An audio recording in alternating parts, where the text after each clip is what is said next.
This week in Horsetown. Trainer Tom Fanshawe calls his riders to the new grass canters. That's so cute. Charlotte Frank gets hands-on in the shoot. Let's sort you out, shall we? And we hear about Fred Archer, his dramatic life and death. In a moment of delirium, when the nurse was out of the room and before his sister could check him, he had seized a loaded revolver.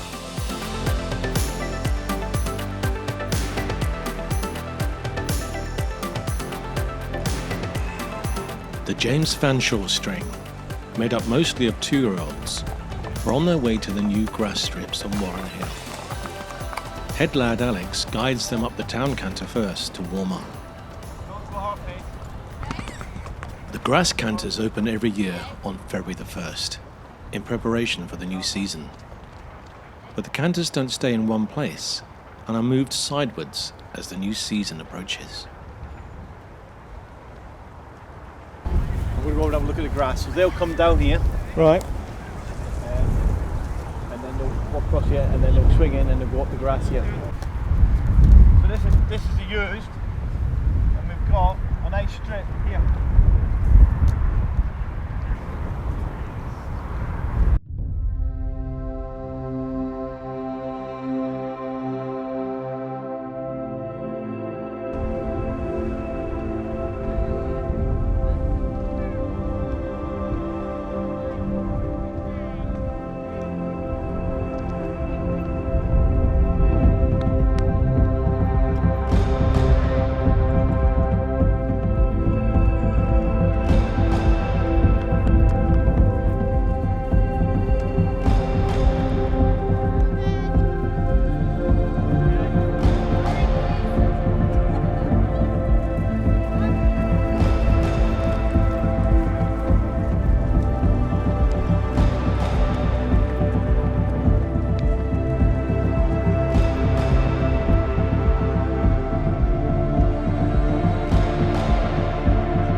Franke Racewear in Newmarket, especially for the horse racing world.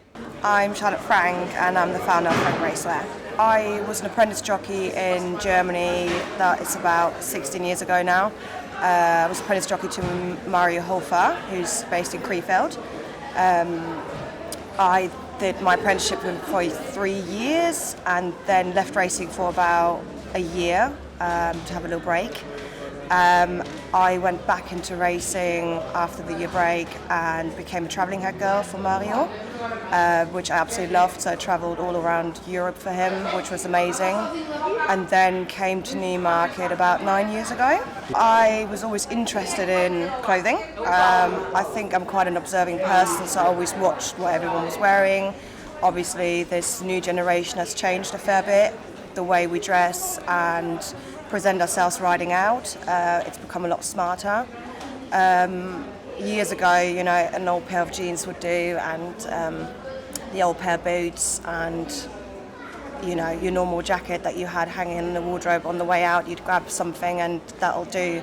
I was going to do TikToks at the yard during that day because obviously we were quite cool to have leashes, cameras, and stuff with good quality. Yeah. Yeah, I'm sure we can fit. Well, yeah, so after third lot, we go straight on to breakfast. We have a half an hour breakfast. Perfect. Okay. So straight after third lot, once we part attack away, we can then do TikTok. Back at the Pegasus Stables, head lad Alex is preparing a meal for the string of horses that are still out on the grass. He tells us what the horses eat every day. So how much are they feeding a day? How many meals do they get a day? We get 3 main ones. And then when we check around, we feed them again.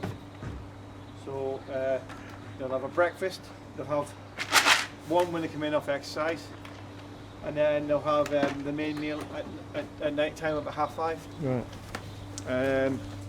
And then when we check around and feed them, we give them their half a bowl at 3 o'clock, 3:30. He must have the food ready as soon as the horses return, as they will be hungry after the exercise.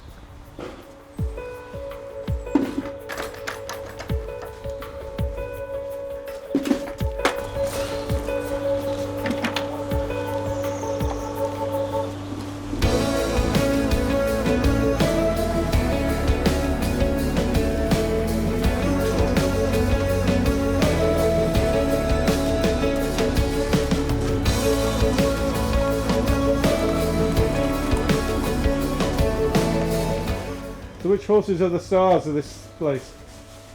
Kind of blue.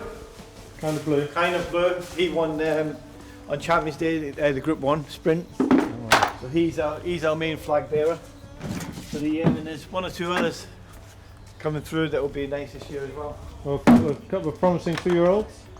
Early days yet. Too early. Early days yet, but a lot of them move very nice and carry themselves very well, which is nice. There's a lot of history in this yard, and we're very privileged to be here. My dad has trained here since 1990. It's a really nice setting for the horses. They seem nice, calm and relaxed, and seem to thrive in the environment. And we're very much looking forward to the 2025 season ahead. Kind of one of the horses that we'll be looking forward to is Kind of Blue. He won Group 1 last year and ran consistently well all year round. Having won a maiden in April to winning a Group 1 in October.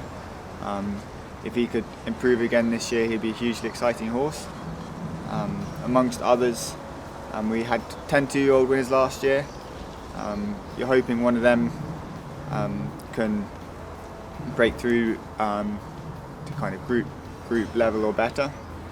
We've got some nice prospects, including Back in Black, Glittering Legend, Miss Nightfall, who are all kind of 85 plus rated 3-year-olds that were running in nice races at the back end of 2024.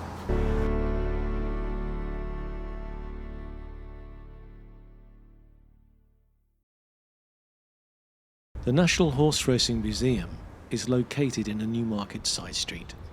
It has some great exhibits, one of which is a tribute to perhaps one of the greatest jockeys ever, Fred Archer.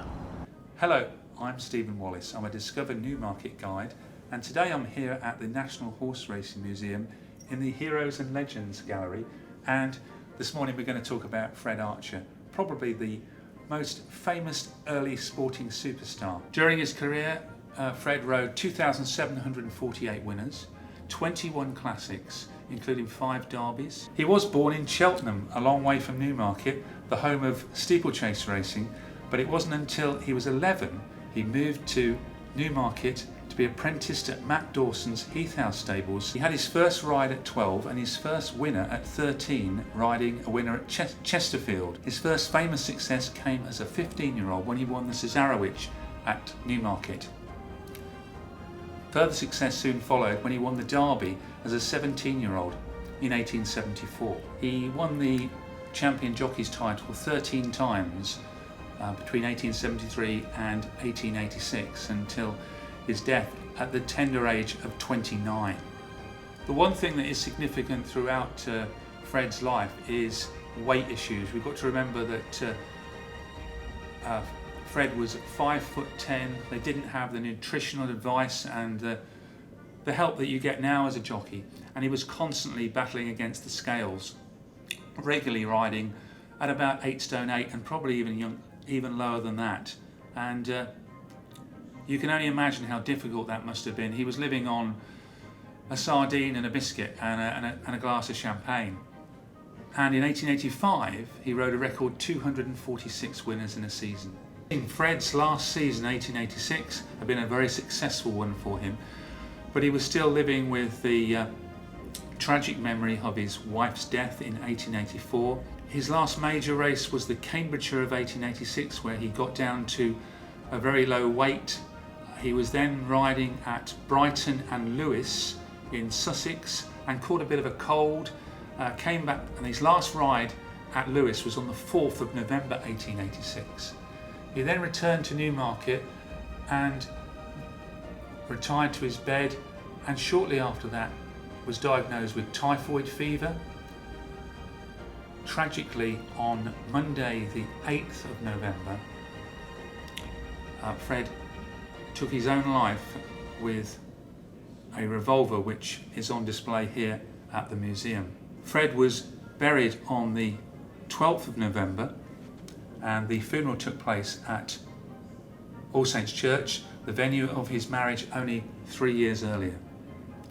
The funeral was almost a national event. There was wreaths from the Prince of Wales, the future King Edward VII, and a sporting superstar had passed away. He's now buried at the cemetery opposite the Rowley Mile course, a course where he had tremendous success winning the 2,000 guineas, which he first won as a 17-year-old in 1874. This yard was built in 1884 by Fred Archer, who was the leading jockey during that era. He sadly had weight issues and died at a very young age. As a judge of pace, he was unsurpassed. Fine hands were among Archer's assets.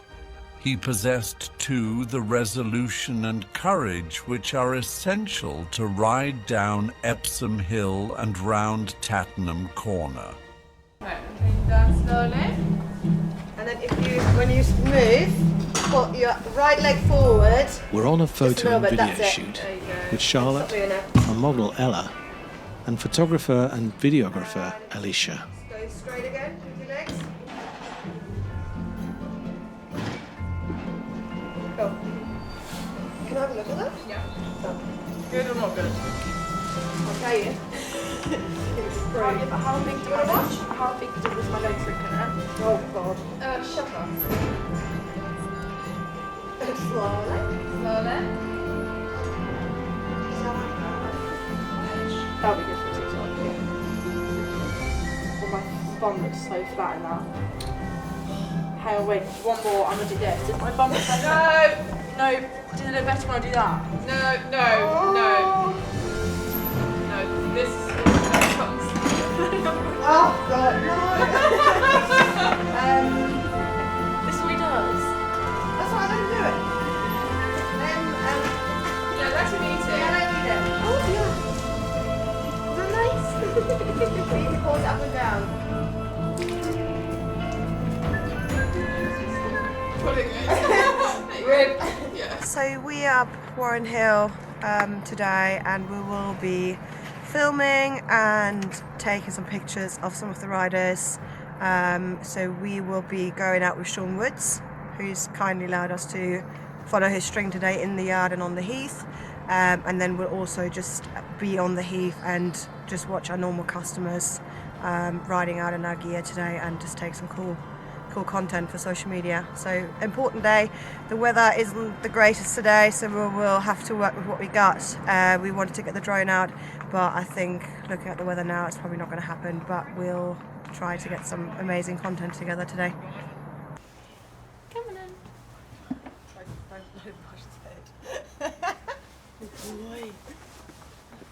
Nowadays, especially with social media, trainers are a lot more behind a smart, functional and high quality work uniform to present the stables. So I thought there was space in the market for me to do something in that sense, yeah. Let's go up and then you just turn slightly. Don't turn all the way around, I think that's too much, okay? Let's see how that looks. It's a high quality product, it's affordable, so that was my main goal, having worked in the race industry myself for many years, to make it affordable for everyone.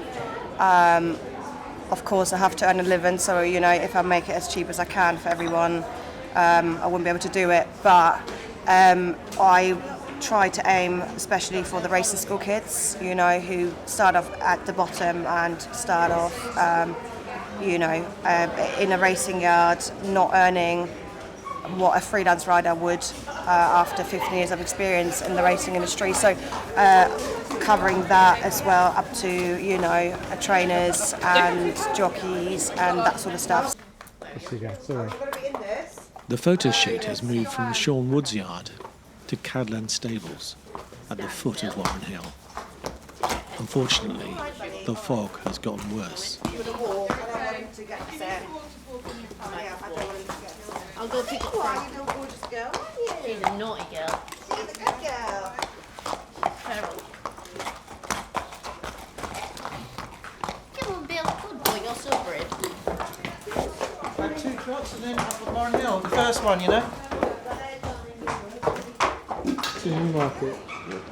What was it like? What was your impression of this place? I loved it. I was quite young still. I loved it. I was, How old were you? I was 21, so very young, very inexperienced, quite green still, and I loved it. And my original plan was to stay for a year and then move on to Dubai. You're from Germany, yeah? I'm from Germany, yeah. Yeah, that was the original plan. Stay for a year and then, you know, do the typical kind of horse racing destinations for a rider. So Dubai was my next destination I wanted to get to, and then Australia, and then just see kind of where racing would take me. And I got completely stuck here, and now I've been here 9 years. Are you going up the colour? No, we just went to walk. Oh, yeah. Charlotte and Alicia wanted to shoot the horses and riders going up Warren Hill, but the fog is not helping.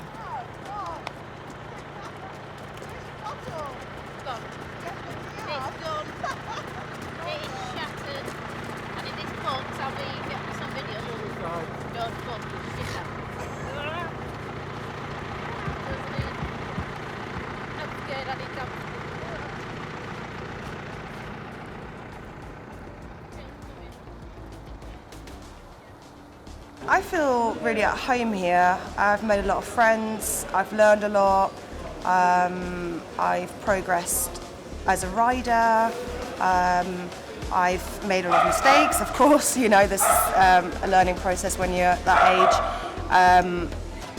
But I went to Australia about 5 years ago and I was really homesick to Newmarket, so yeah. Wow. Yeah, want to come back. Okay.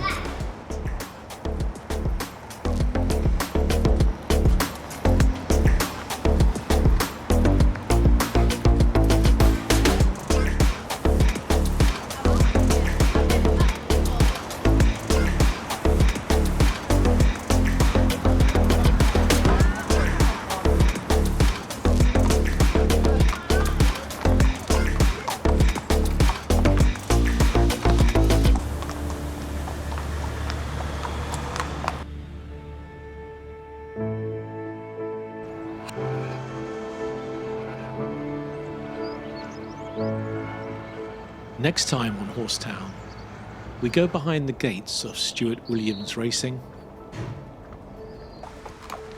and catch up with some old friends, Harry Enright and Gerard Simpson. I've only been in the industry for about 5 months. I've never been near a horse before I came here, never done anything around horses. But yeah, and now I'm trying to be a jockey. Okay, good.